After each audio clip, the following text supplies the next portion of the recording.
Hey guys, welcome to Forever Rad. We have a pretty unique opportunity that we wanted to share with everybody. So what has happened is we ended up having a wrecked Sportster land in our lap, all right? And so we decided that we're going to gift it to our son. What kind of seat is that? Is it a rolling sand seat? Absolutely not. That's a Forever Rad seat. We're gonna open this gift. I told you to turn around. Okay. That was my capable, or whatever it's called. Okay. Look at me. There you go. Crank that hog, brother. Your kill switch on? Glad we have editing.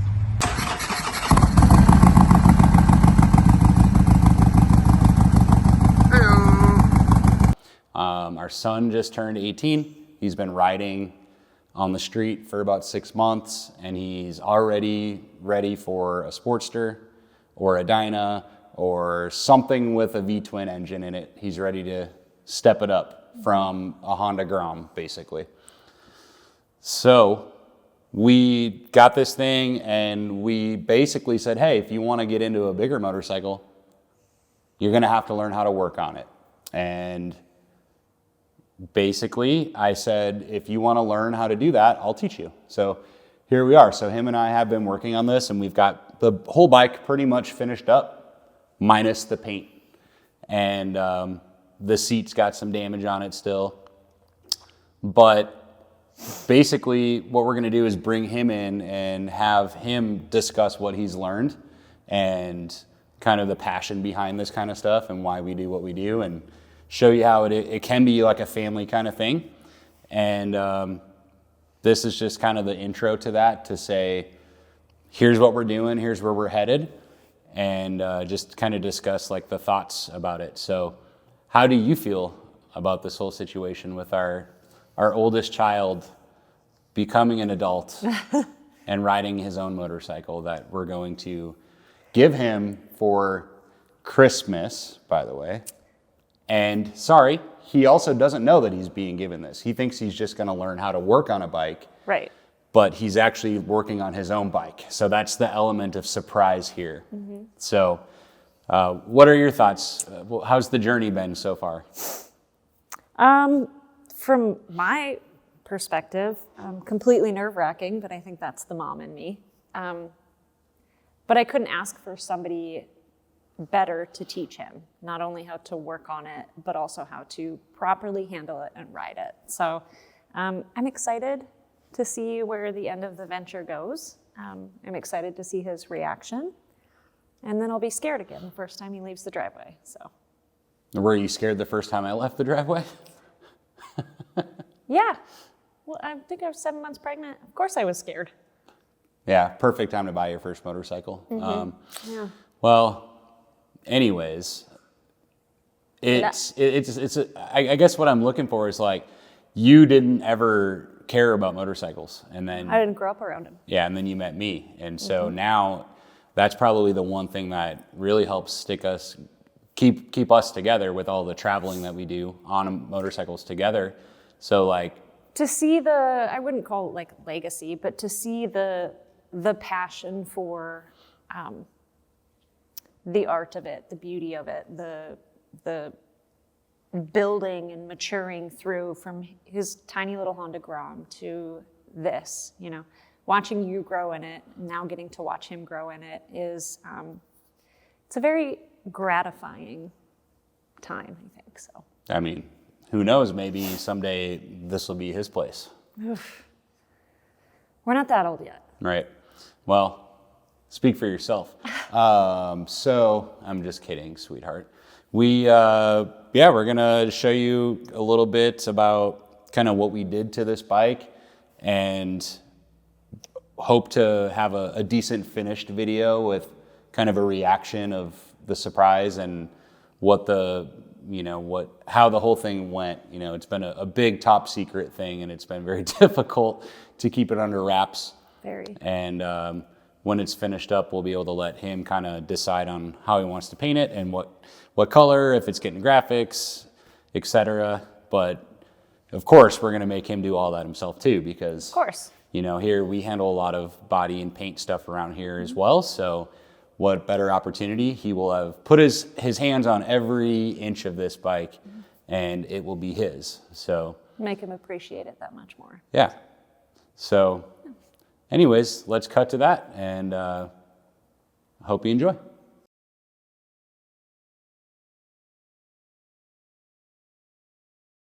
So here it is.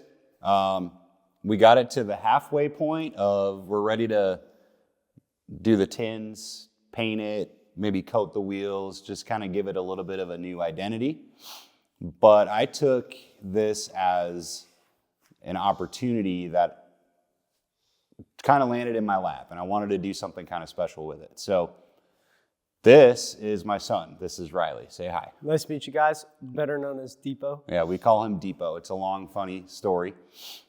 Basically, he just turned 18, and he's been riding dirt bikes for quite a few years, and he decided he wanted to ride on the street. And so I thought, hey, what better opportunity if you want to ride on the street? You got to learn how to work on stuff. So we started him off on a Kawasaki Z125. Yep. He went and got his permit, passed your first try, right? Yeah, and I just got my license. There you go. So a little bit of street riding, and then you went and got your license, and all of a sudden, all you want to talk about is Harleys and Harleys and Harleys. I need a bigger bike. I want to go faster, right? Yeah. So I thought, well, if you're going to go faster someday, you're going to need to know how to work on your own bike. Yeah. And who better to teach you, right? True. Here we are. This is what we do. So anyways, I told Riley that if he wants to learn how to do all of the things, that we'll put him on a timesheet, we'll have him clock in, we'll have him clock out, and learn how to actually turn some wrenches. And I thought it would be kind of cool. We got this thing pretty much fully finished and repaired from the accident. For sure. And like I said, we're ready to do some paint and give it a little bit of an identity now. But we went and rode it for the first time. Yep. We did really good. We just had like one or two little things.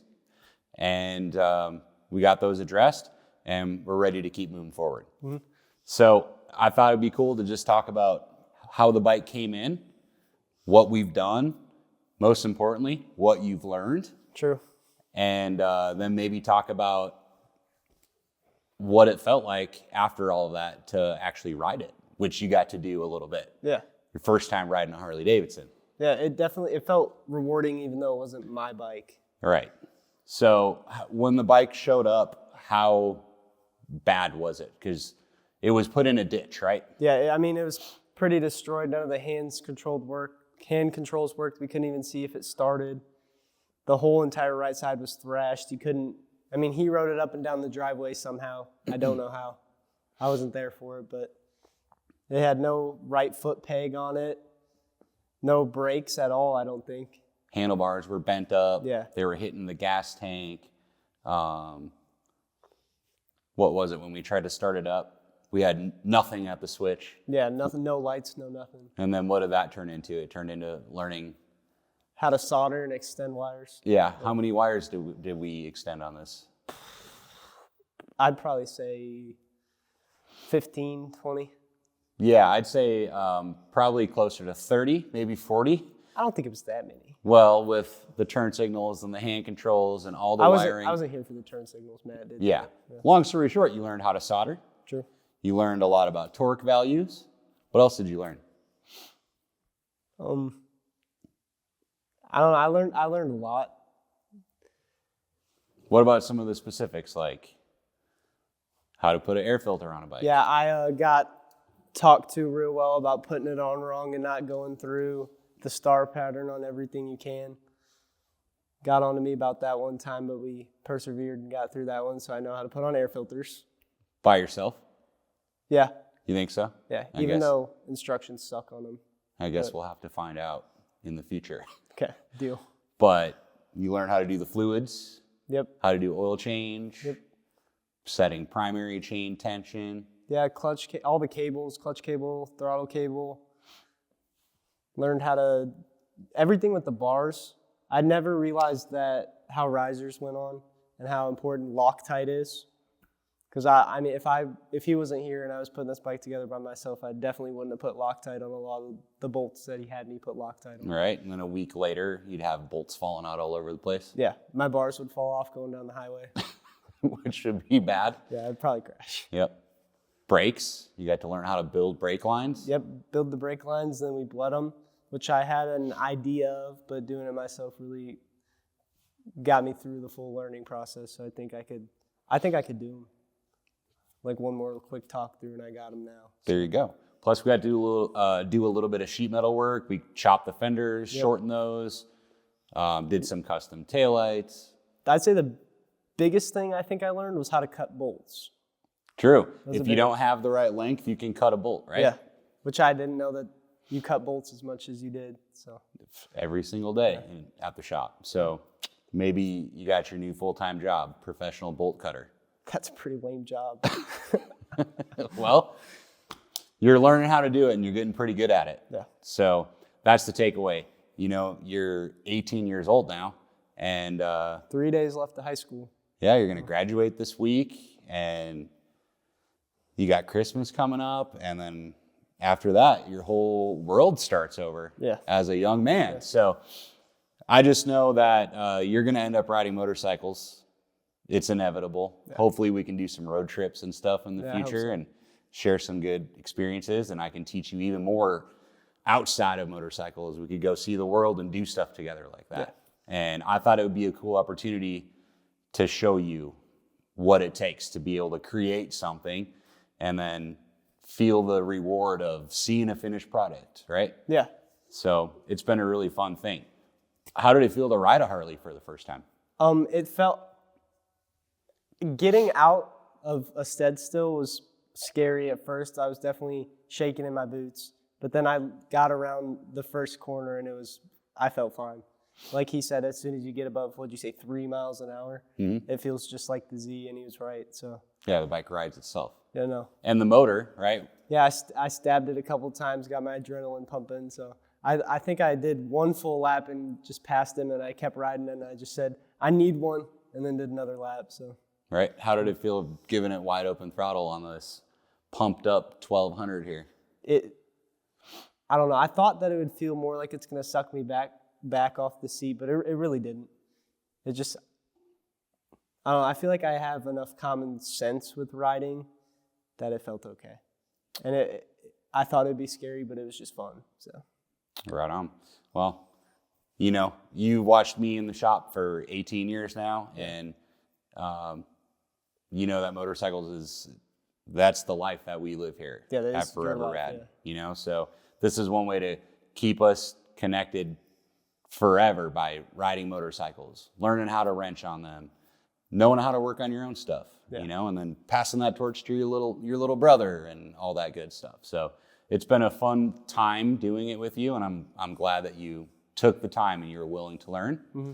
And after this, we're going to get going on the paint, and we're going to really see this thing transform, which would be super exciting. Yeah, I'm excited. I'm excited to see Tasha's reaction too. Has she seen any pictures of it? Did she see your story? She hasn't come to see it. She'll be here soon to see it. And then we'll talk about paint, and hopefully she wants to choose a good color for this bike. Yeah, let's hope so. What color do you think you would rather see on this thing?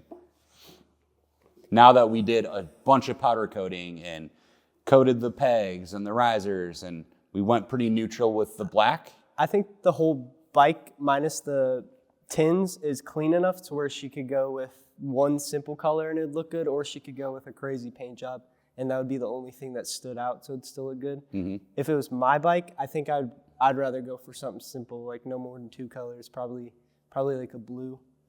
Blue, yeah. I think black and gold would be cool on this bike. Just a timeless, classic, traditional Harley Davidson. It's just a clean. You thinking like gold flake or straight gold paint? No metal flake, but black, mostly black with just a little bit of gold thrown into it. I gotcha. Will look really cool on this bike. Yeah, that would. Especially when the wheels are coated and it's got kind of a little bit more of a West Coast flavor to it. The way it's set up with the riser set up and specific parts, Yeah. To me, it's almost motocrossy. Yep, that's why we set it up with bars like that. Yeah. It's better control, and it's a cool visual, but it's an even more comfortable ride. Yeah, it's super comfy to ride. So, we got anything else you want to add about it? I don't know, learning how to put shocks on. I mean, obviously that's pretty self-explanatory, but seeing the instant change and how he always talks about being able to see through the bike. And I never understood what he meant until I sat here with him and did it myself. And you put taller shocks on and you can see through the fender, and instantly the bike looks better, and you want to keep adding to it. So like we took out the whole section there, taking out the stupid plastic that was there and cleaning up the wire, and put the ignition and the coils on the other side. So how he states it, you can put a fist through the frame, which I like how it looks. So Yeah, you have to be able to see what the finished product can be, and you have to think outside of just taking a part off and bolting a part back on. There's more to making motorcycles look beautiful than just changing a couple things. Yeah. And that's what really sets Forever Rad apart from a lot of different places, is we'll go to the lengths, even on a Sportster that probably should have just been totaled out. We're putting all this work and effort into it because it's a passion, and we're going to treat it the same way that we treat any other build around here. yeah. So it's been cool teaching you those types of things, and hopefully that kind of helps you understand like how I got to the point of doing what I do, just by spending a little bit more time in here and learning this kind of stuff. Yeah, definitely you take a lot of your time, which if I was like changing something out of my Z, I just my goal is to get it done. Get it done and get back on the road, right? Yeah. But with this, that changed it, because I wasn't riding it. I didn't need to be anywhere. It didn't need to be anywhere. So it gave me a chance to go through it slowly and actually learn and go about the correct things of doing it. And then it also gave me an insight, because like when I'm not working on a bike down here and I see like this bike or any of these bikes, every time I come down here, there's so many different things done to it that I don't know everything that he touched. So it's harder for me to see the visual that you have and see the future of a bike if I'm not here for every step of the process. So this one gave me a bigger insight of how you view the future of a bike. Yep, and I mean, this is the simplest form. This is as easy as it gets. It's a simple bike to work on. Parts are available. You just got to have knowledge on how to work on a motorcycle in general. Some of these other bikes that we build around here are just balls to the walls, crazy, frame off, every single bolt, everything gets cut, everything gets modified. And eventually, if you end up liking this kind of stuff, that's the kind of stuff you might do someday. Yeah. You never know. So anyways, yeah, I just thought it'd be kind of cool to share this and see your thoughts. And maybe someday in the near future, we're going to have this thing wrapped up. Spring's just around the corner. And maybe we'll get to do a little recap video on this thing and show everybody how it turned out. Yeah. Maybe we can get the owner down here and do the same thing, get her reaction, and maybe you could show her all the things that you did and all the things you learned. Yeah, because that'd be cool. She's a good friend of ours, so we know that she'll appreciate that just as much as I appreciate you taking the time to do all that. For sure. So. And then I'll buy my own, and I'll be nagging you to help me with that one. Oh, great. I get to build another freaking Sportster. No, Yeah, pretty much. With my tools, right? I'll buy my own tools. Yeah, we'll be working on that one next year. Anyways, just a fun, quick little video and opportunity. These kind of things don't happen every day. So it's just about trying to have fun and teach and enjoy what you do. And that's about it. That's about all I got to say about it. So appreciate it. And we'll see you next time. Good, I'm super stoked on it. I'm already tearing it down. We got a bunch of stuff we're doing to it. I needed new tires, new brake pads, so powder coating the wheels. And then we found a leak first time we rode it, so powder coating the rocker boxes, and got some big things coming for it. I'm excited to see it all finished. Got Body parts sitting here, we're gonna get them painted soon. I already got my tank fully prepped. Gotta figure out what colors I wanna paint it. That's gonna be the hardest part. Do you have any ideas on the colors? Yeah, I got a few, probably too many to list actually. Bright pink? Yep, no, Nice. we're not doing pink. How surprised were you on Christmas? Probably the most surprised I've ever been in my life actually, to receive something. Did you feel kind of silly because you had no idea after all the time and all the work? I couldn't help but remember the months of being lied to by everyone around me, but I don't know, I guess it made it worth it, but I still look back on times that happened during that month, 2 month period and think of how many people lied to me. Well, it was a good lie, right? It's worth it, yeah. So you got your first Harley. You're gonna do some designing and figure out the wheels and the paint and get it on the road. Yep. What comes after that? Sturgis, Really? yeah. You're gonna ride to Sturgis, huh? Yeah. You're gonna need a big windshield for that. Yeah, I know, a big, ugly, clear one. There you go. Well, I guess we'll have to see how that goes and see if you're tough enough to make the trek. Do you know how far away that is? 1,000 miles. 1,000 I've miles. heard 3 people tell me it's one of the worst rides on a motorcycle from here, so. It's a fun ride. It's a boring ride, but it's an experience. I think it'll be fun for me either way because it's my first one, so it might make it a little more exciting. Maybe get yourself a tattoo while you're there. Yeah, I am getting a tattoo. Nice. You're all grown up now. Yep. All right. Well, this is just kind of a wrap up, and we're gonna probably just do a final video when we're all finished up, and hopefully you'll be riding this thing. All right, sounds good. I'm excited to show everyone. Cool. Enjoy.